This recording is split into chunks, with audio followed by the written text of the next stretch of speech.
If you want to become a millionaire, it comes down to what habits you are doing or not doing. I have hundreds of thousands of dollars as a teacher and I'll be a young millionaire. Let me share with you the habits. The first habit is generating money. Clearly, you need to generate money, but millionaires know how to get specialized knowledge, specialized skills, specialized education, and provide value to the marketplace so that they can have a good amount of money coming in.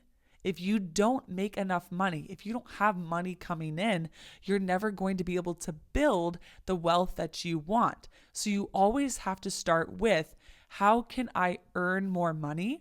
How can I get more money? How can I provide value to someone else that someone else would want to pay me money for? How can I increase my value? How can I increase my skills so that I can get paid even more for my same amount of time, my same amount of effort? We gotta start there. You can see this played out with different W-2 jobs, like jobs where you're taxed and it is just the classic type of job out there. But you can see this with a Starbucks employee, a barista, with a teacher, or with a cardiologist. They chose a different path. They chose different paths, and you have to have different levels of education and knowledge and skills to do each job. The barista, yes, we want a great barista. We want someone friendly and kind and who knows their stuff and who can make a great latte. But it doesn't take a lot of time to do that or to learn that. And yes, I wish I could just pay the barista so much money because yeah, there's some of the best people out there that have great customer service, that are amazing, that make people's days, that make people smile, that do a high quality job. But unfortunately, in the market, you don't get paid as much for that. And that's kind of the sad reality. And life is not all about the money, but I just want to put that out for you. Teachers, you do need a college degree, unlike the barista. So you do get paid more because it requires some more expertise and knowledge and training. You have to pass certain exams. You have to go through certain courses. You have to be able to get the bachelor's degree, and you get paid more if you get a master's degree or if you get a doctorate degree. The more education and skills and expertise you have, regardless of the school that you go to. And so you are going to get paid more when you increase your knowledge, increase your training, and have to go pay and invest in that specialized skill. Could someone teach someone effectively without going to college? Absolutely. But in order to become a teacher that is licensed and that can teach in a public school, that's a different story, and that requires different actions. Now, a cardiologist is going to have to specialize even further on actually learning fully about one body part. And it's very serious because do you need your heart in order to survive? Yes, absolutely. And it takes a lot more time and training and education to be very specialized on that. And then if you also perform surgeries, that even takes it up another level. And so you get paid more because there's not a lot of people out there that have that specialized skill. And it takes a lot of time to get that, a lot of money to get that, a lot of education to get that. And so that is something to think about on why do some people make more money than others, and with regular jobs, that is why some people make more money than others. And there's a few other reasons, like depending on how you are at your job.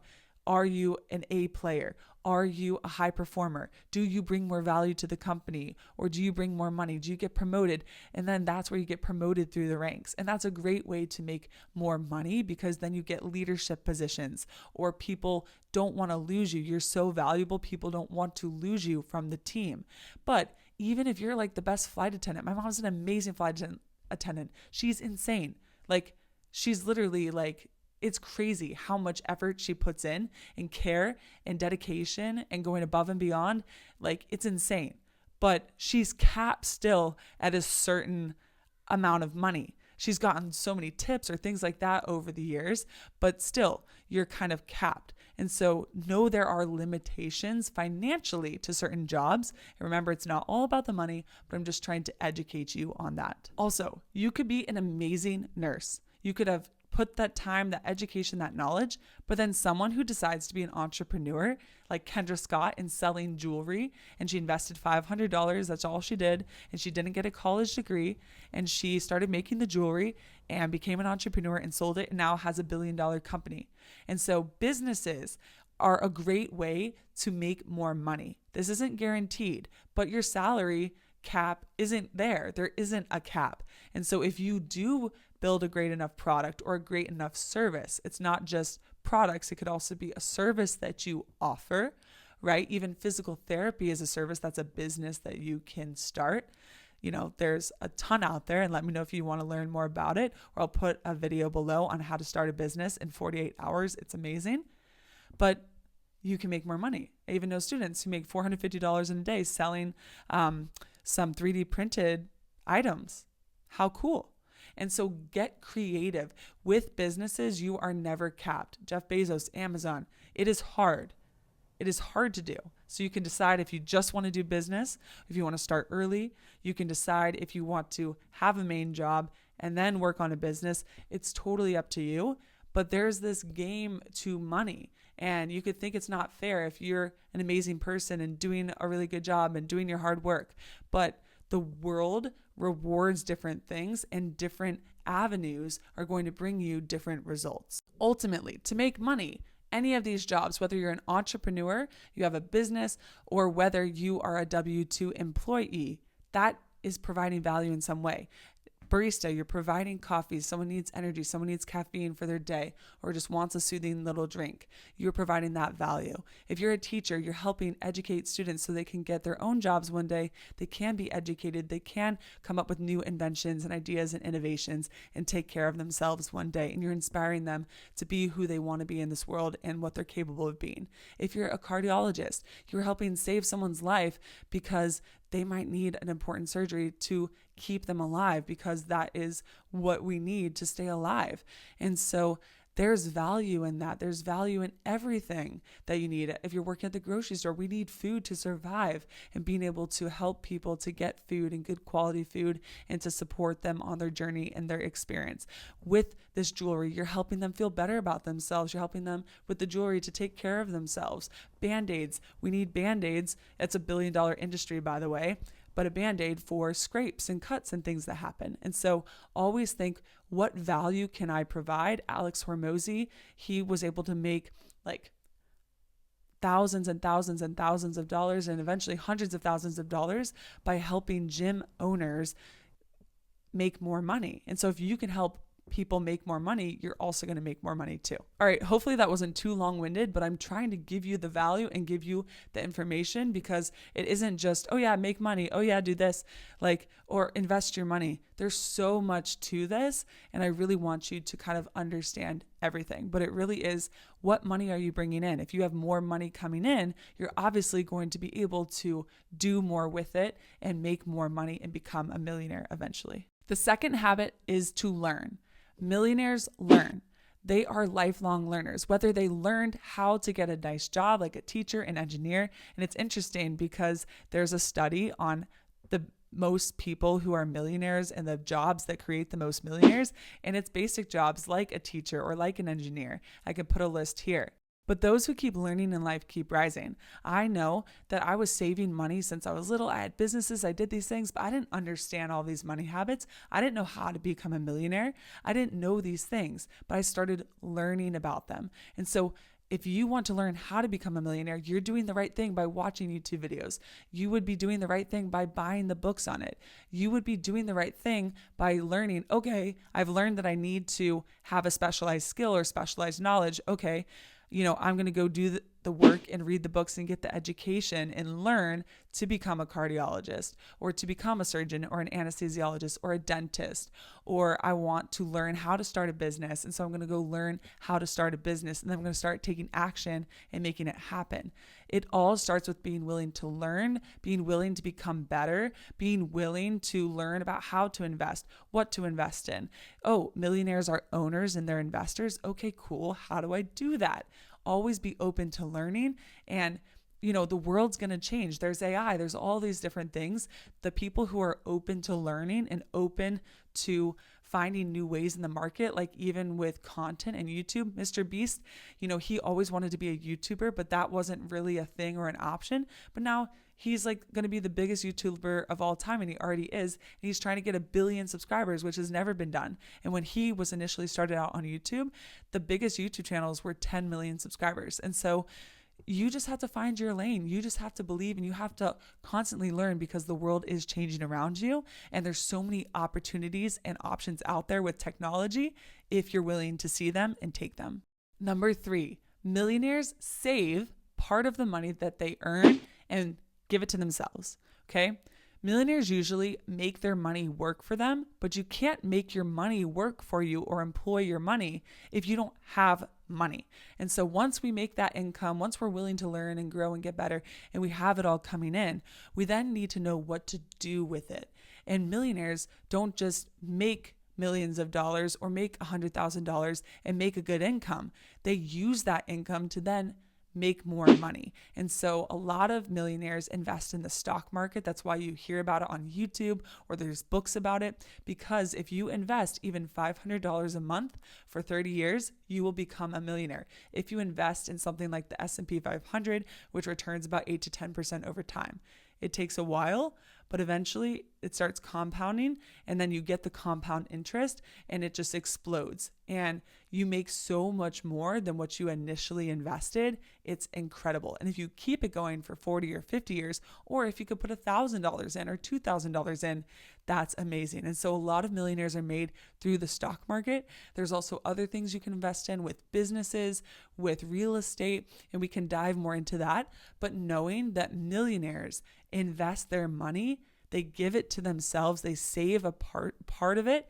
There's in The Richest Man in Babylon, it says, a part of all I earn is mine to keep. And so start that young. If you are young, if you make $100, give yourself 10 of it.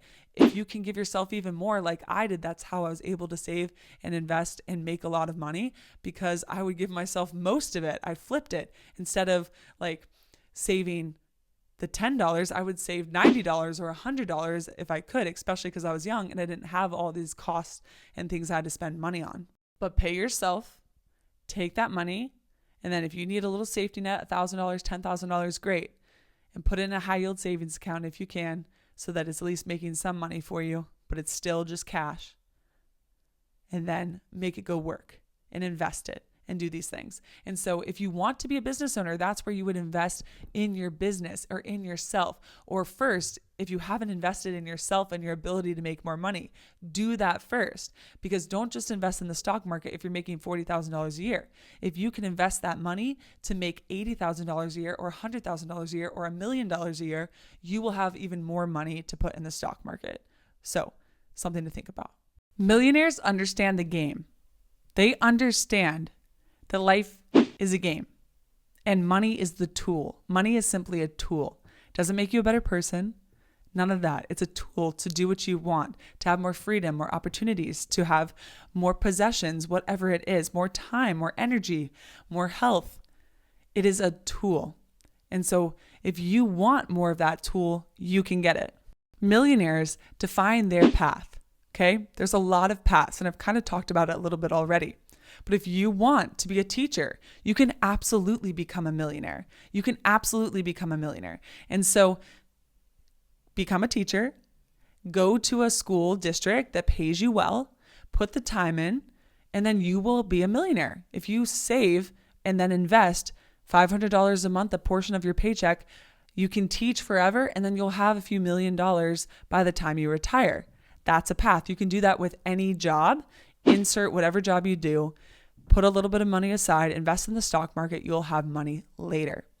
If you want money faster, there's a book, The Millionaire Fast Lane. I have a whole video or multiple videos on that, and I love it because it's another option. And it talks about how to get in the fast lane and how to actually make money faster. And typically this involves a business, or like J.K. Rowling writing a best-selling book. She's a billionaire by doing that. Because she had this value, she entertained people, and it affected millions of people, right? And so you're going to make more money faster if you have something of value that can impact millions of people. Of course, You can still make millions of dollars by not necessarily having something that a million people touch, but that provides an even greater value to a select amount of people. That is another option too. But knowing which path you want to go down is essential.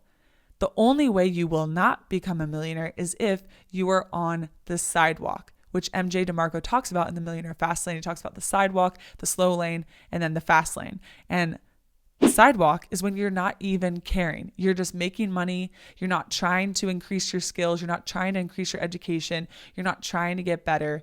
You're not trying to do those things. You spend whatever you earn. You spend it all. You don't care. You don't learn about investing. You don't learn about assets. You don't learn how to budget. You don't go shop at a more affordable store. You don't delay your gratification and wait for the things that you want. Like all of those little basic things, and we can dive more into that too. But millionaires don't do that. They figure out how to make the money that they want and create the lifestyle that they want. And so you need to do that. What lifestyle do you want? How much money do you want? When do you want it? And then determine your path from there. Millionaires are intentional and they sacrifice. So intentional means you intentionally decide to do something. You do it on purpose. Okay. If I'm trying to eat healthy, I'm intentionally buying healthy meals and I'm intentionally eating that. I'm doing it on purpose. And so if you want to become a millionaire, you have to learn these things and then intentionally do it. You have to intentionally do it and decide, hey, I am going to find the job. I need to make $250,000 a year. I'm going to figure out how I'm going to do that. Or, hey, I'm going to do whatever job I love and what I need, but I'm going to find a way to save $500 a month so I can invest it and have millions of dollars when I retire. Cool. Great. Hey, I'm going to intentionally decide to go for this problem I want to solve in the world and create a product or a service and go help all these people. I just feel so called to do that. Great. Be intentional. Money doesn't just grow. Money doesn't just happen. You have to do it on purpose. You have to learn about it and you have to do the actions that will get you that result. Along with intention, sacrifice. What are you willing to give up? Clearly, I gave up a lot to be able to save hundreds and hundreds of thousands of dollars. I didn't buy everything that I wanted. I mastered my emotions and learned about things and myself so I could have fun in other ways instead of going to go spend money just to feel better, because you actually release dopamine, which is a neurotransmitter that is responsible for pleasure and making you feel good when you purchase something. There's a lot of other ways to get dopamine in a natural way, but just knowing that, like if you just go shopping for fun, like you're not delaying your gratification. I have waited years before buying things before. The longer you can delay your gratification and sacrifice in the short term for longer term results, you're going to be better off, right? If we just spend all of our money YOLO and just live, then maybe you're having a great time, but then you're not going to have money later on. Or maybe you end up not liking your job and then you're stuck there because you don't have the money. So it's all about your choices. Are you going to choose to sacrifice now, or are you going to choose to sacrifice your future? I think another habit of millionaires is that they believe that they can. They believe that they can. Like they just are like, hey, I can become a millionaire. My parents didn't necessarily have billions of dollars, but I'm like, hey, I can and I will become a millionaire. So billionaire, maybe I should think bigger. Billionaire, here we go. You have to decide and believe that you can. That's it. You can. It doesn't matter where you started. Do you know how many people had no money? Their families had no money and now they're millionaires or even billionaires? It's insane. You might not need billions, okay? Like money's a tool, but most people are happy if $250,000, $500,000, you could do a lot with that, But if you want more, go get more. But you have to believe that you can. You have to desire it and believe that you can. When you believe you can do something, you're more likely to do it. Even as a teacher, don't listen to that. Oh, teachers don't make money. Okay. You can still find a way. Clearly they have. There's a study that some of the main jobs that become millionaires, teacher is one of them. So never limit yourself. You can do and be anything you want to be. And that's one of my goals on this channel, is to achieve more of my goals and to show you, you can do it too. You can do it too. You can do it.